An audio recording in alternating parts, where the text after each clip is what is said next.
Il y a de plus en plus d'agences de com, donc agences de communication.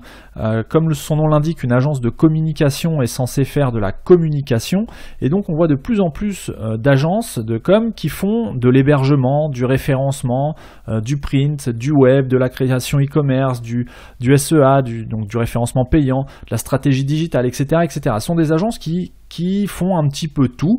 Alors en soi, pourquoi pas, tant que c'est bien fait, moi ça me pose absolument aucun problème, sauf que vous doutez bien que pour tout faire, une seule personne ne peut pas savoir tout faire. Donc déjà de base, une agence de com qui prétend pouvoir tout faire doit avoir plusieurs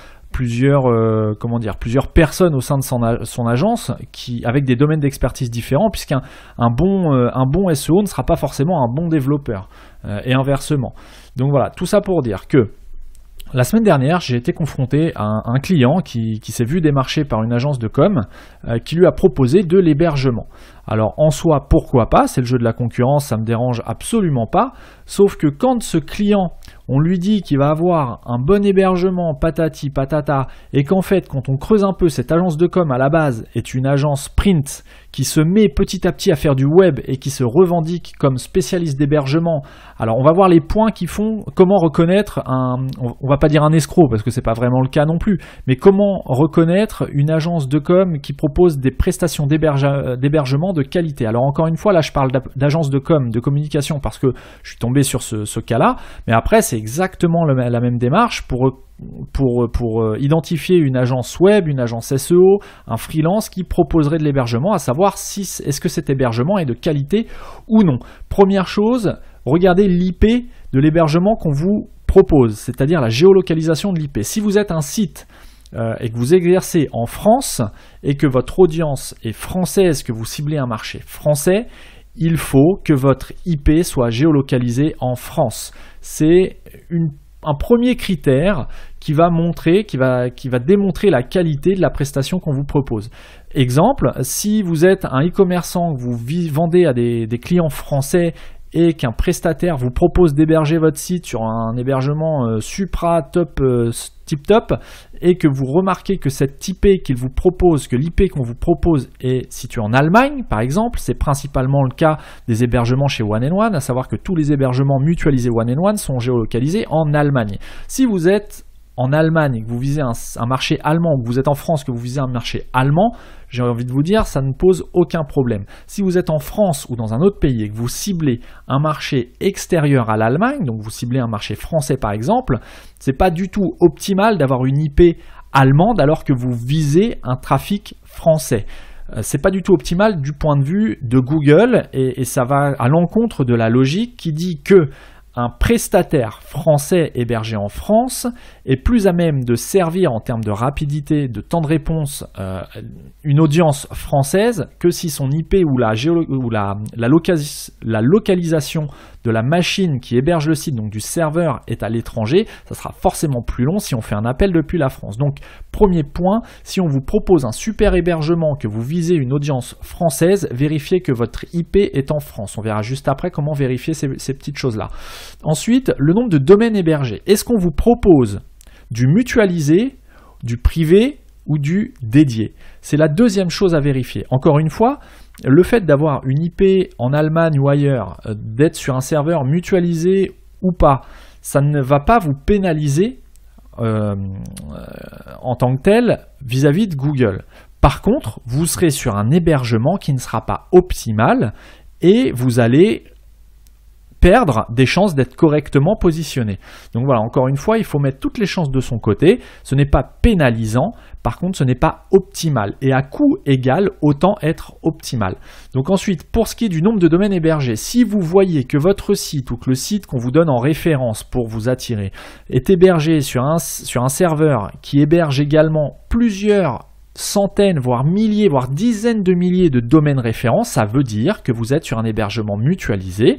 Donc votre site va fonctionner, il n'y a pas de problème. Par contre, il faut bien être conscient, et ça on ne vous le dit pas, que quand vous allez être sur un mutualisé, les ressources du serveur et la réputation de l'adresse IP qui sera lié à votre nom de domaine sera partagé entre vous et les milliers de voisins qui seront hébergés au même endroit que vous. Ça, il faut le savoir. C'est pas pénalisant, mais si vous avez un voisin qui utilise la même adresse IP que la vôtre, puisque vous êtes sur un mutualisé, qui dit mutualisé dit partagé. Si vous êtes sur un mutualisé avec un site voisin qui fait n'importe quoi avec son adresse IP, qui envoie du spam, qui héberge du contenu pour adultes, etc., etc., la réputation de votre site va être, la réputation de l'IP va venir se lier à la réputation de votre domaine. Et ça, encore une fois, d'un point de vue de Google, ce n'est pas du tout optimal. Donc, encore une fois, vérifiez le nombre de domaines qui sont hébergés sur l'hébergement qu'on vous propose. Un hébergement qualitatif vous proposera une IP ou une machine qui n'hébergera que au maximum quelques dizaines de sites si vous êtes sur du privé, du partagé, ou un site si vous êtes sur du dédié, à savoir le vôtre. Ensuite, on vient d'en parler rapidement, la typologie des voisins hébergés. Si vous êtes sur un serveur mutualisé, un hébergement mutualisé qui héberge tout type de site sur lequel vous n'avez absolument aucun contrôle, y compris des sites éventuellement pornographiques ou à destination d'adultes avec un contenu pour adultes, votre adresse IP aura une réputation d'héberger des sites à destination d'un public adulte. Or, vous, si vous vendez quelque chose qui n'a absolument rien à voir avec ça, et on sait bien que le contenu pour adultes ne soit pas interdit, Google va avoir tendance à filtrer ou à faire attention à ce type de réputation pour ne pas le délivrer à n'importe qui, notamment aux mineurs et aux enfants. Donc encore une fois, vérifiez la réputation de l'hébergement qu'on vous propose. Si vous voyez que l'hébergement qu'on vous propose est tagué comme hébergeant du contenu pour adultes, vous n'êtes pas sur un hébergeur ou un hébergement de qualité, sauf si c'est votre cas et que vous voulez mettre à disposition que votre site est à destination des adultes. Là, c'est autre chose. Mais si vous êtes dans une activité de e-commerce qui n'est pas principalement destinée aux adultes et que votre adresse IP est répertorié comme hébergeant du contenu pour adultes, cela peut nuire potentiellement à la réputation de votre domaine. Donc c'est dommage.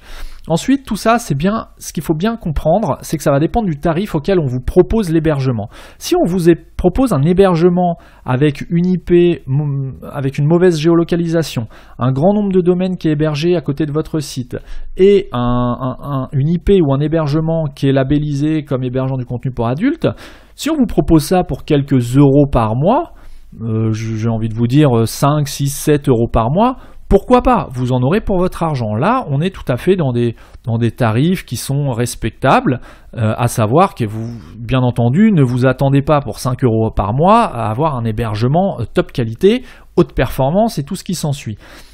Donc il va falloir, si par contre on vous propose ce type d'hébergement, où on vous propose un hébergement à quelques dizaines d'euros par mois, à savoir 30 euros, 80 euros ou plus par mois. J'ai déjà eu des clients qui payaient leur hébergement plus de 100 euros par mois pour en réalité être hébergés sur des hébergements mutualisés, que ce soit chez OVH, One & One ou autre, peu importe, mais des hébergements peu qualitatifs.